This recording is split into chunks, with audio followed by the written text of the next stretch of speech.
नमस्कार दोस्तों, स्वागत करता हूँ मेरे इस YouTube channel study for jobs में। कैसे हैं आप सभी? उम्मीद करता हूँ सभी अच्छे होंगे।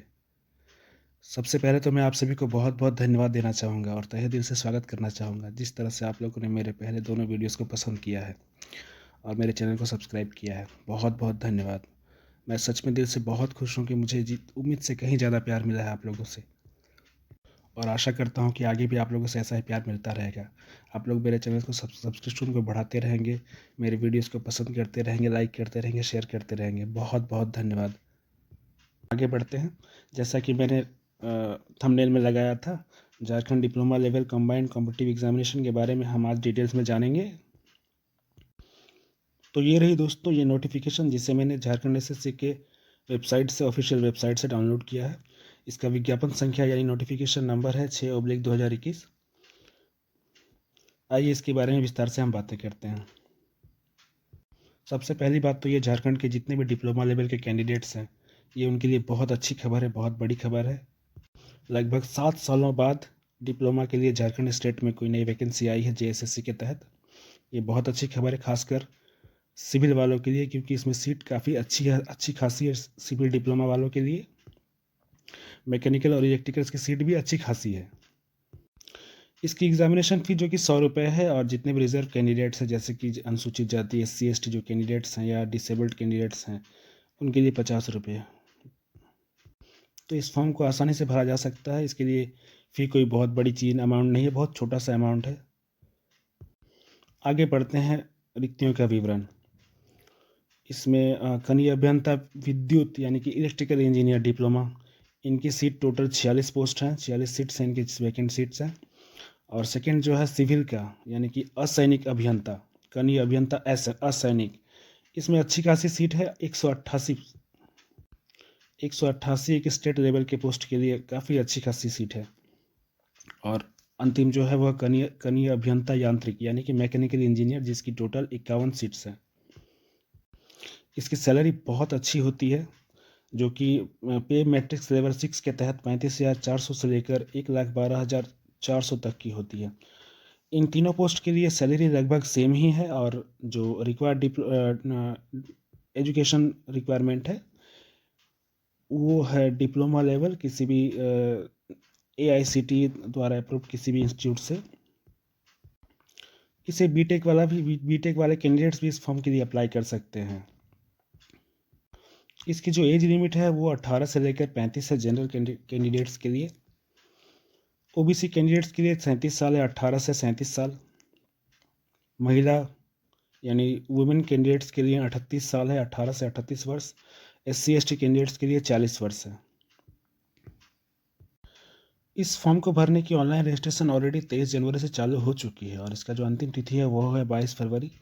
तो जितने भी कैंडिडेट्स हैं मैं उनसे रिक्वेस्ट करूंगा कि प्लीज़ आप लोग JSSC के ऑफिशियल वेबसाइट्स पे जाके इस PDF को पहले अच्छी तरह से डाउनलोड करके पढ़ लें।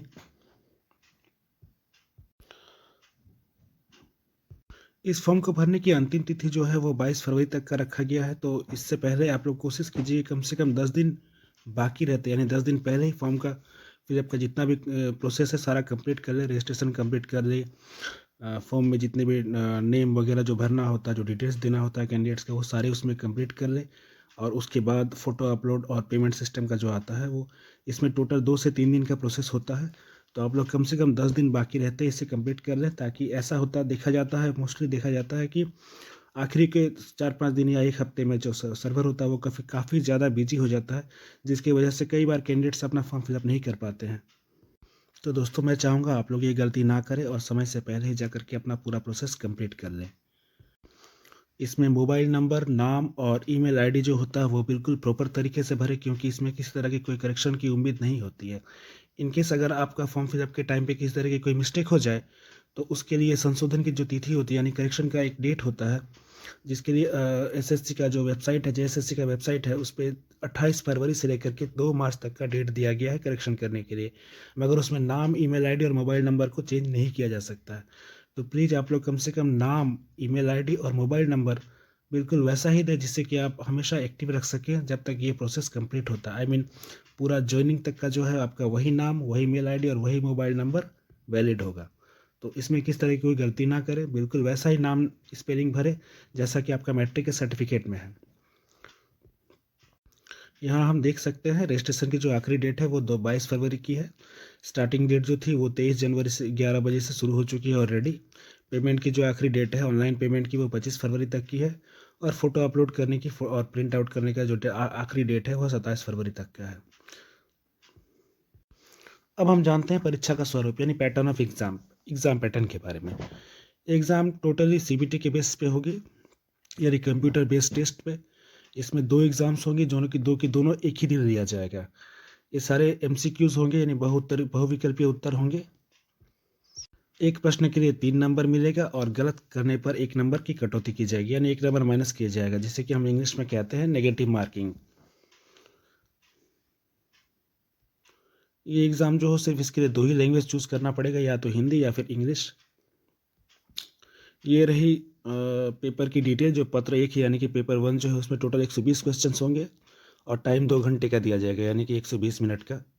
जनरल इंजीनियरिंग सामान्य अभियांत्रिकी, इसमें ये एक्चुअली जो पेपर होता है इसमें आपका सिविल, इलेक्ट्रिकल और मैकेनिकल तीनों ट्रेड से सवाल पूछे जाएंगे, कुल 80 प्रश्न। तो आपको बेसिक नॉलेज होना पड़ता है सिविल का भी, इलेक्ट्रिकल का भी और मैकेनिकल का भी।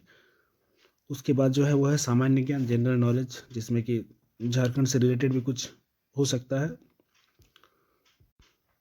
और पेपर 2 जो है वो डिपार्टमेंटल है, यानी कि ट्रेड, जो जिस ट्रेड के लिए अप्लाई करेगा। यानी कि अगर आप इलेक्ट्रिकल के लिए अप्लाई करते हैं तो आपका इलेक्ट्रिकल का पेपर पूछा जाएगा।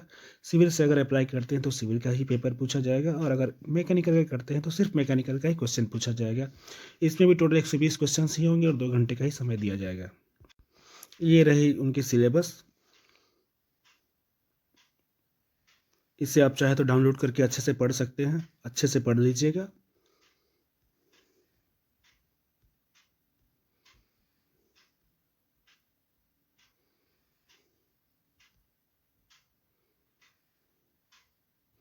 ये है मिनिमम रिक्वायर्ड जो नंबर्स चाहिए होंगे। 40% अनारक्षित के लिए, SC ST के लिए 32%, OBC के लिए 34%, OBC 2 जो है उसके लिए 36.5%, जनजाति के लिए 30%, आर्थिक रूप से कमजोर यानी EWS कैंडिडेट के लिए 40%, जो कि मिनिमम रिक्वायरमेंट होगा। अगर इससे कम होता है तो एग्ज़ाम को कैंसिल करना पड़ेगा। अगर कट ऑफ इससे नीचे जाती है तो एग्ज़ाम को शायद कैंसिल करके दोबारा एग्ज़ाम लेना पड़ेगा।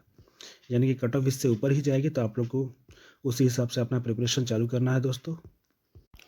तो दोस्तों जितने भी डिप्लोमा होल्डर हैं सिविल, इलेक्ट्रिकल या मैकेनिकल के, उनके लिए ये बहुत अच्छी खबर है। जितने अगर आप लोगों ने इस फॉर्म के लिए अप्लाई नहीं किया है तो जल्द से जल्द जाकर इस फॉर्म को अप्लाई करें। चूँकि मैं भी डिप्लोमा होल्डर हूँ तो मैं भी इस फॉर्म के लिए अप्लाई करने वाला हूँ बहुत जल्द। खासकर झारखंड के जितने भी डिप्लोमा होल्डर हैं उनके लिए बहुत अच्छी बात है, बहुत अच्छी खबर है।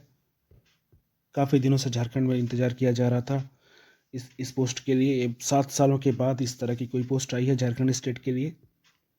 तो ये थी दोस्तों पूरी जानकारी। अगर इसमें से भी अगर आप लोगों को लगता है कुछ छूट गया है या कुछ समझ में नहीं आ रहा तो प्लीज़ मुझे कमेंट बॉक्स पे कमेंट करें, ताकि मैं उसके बारे में फिर से आप लोगों को डिटेल्स में बता सकूं। और मैं फिर से कहता हूं, अगर आप लोगों की किसी भी तरह की सरकारी नौकरी या किसी भी तरह की वैकेंसी के बारे में डिटेल्स में जानना हो, या कोई क्वेरीज हो या कोई डाउट हो, तो प्लीज़ मुझे कमेंट करें, ताकि मैं फ्यूचर में आप लोगों को उसके बारे में सारी डिटेल्स के लिए अच्छी से अच्छी वीडियो बना सकूँ और बेहतर से बेहतर वीडियो प्रोवाइड कर सकूँ। Thank you.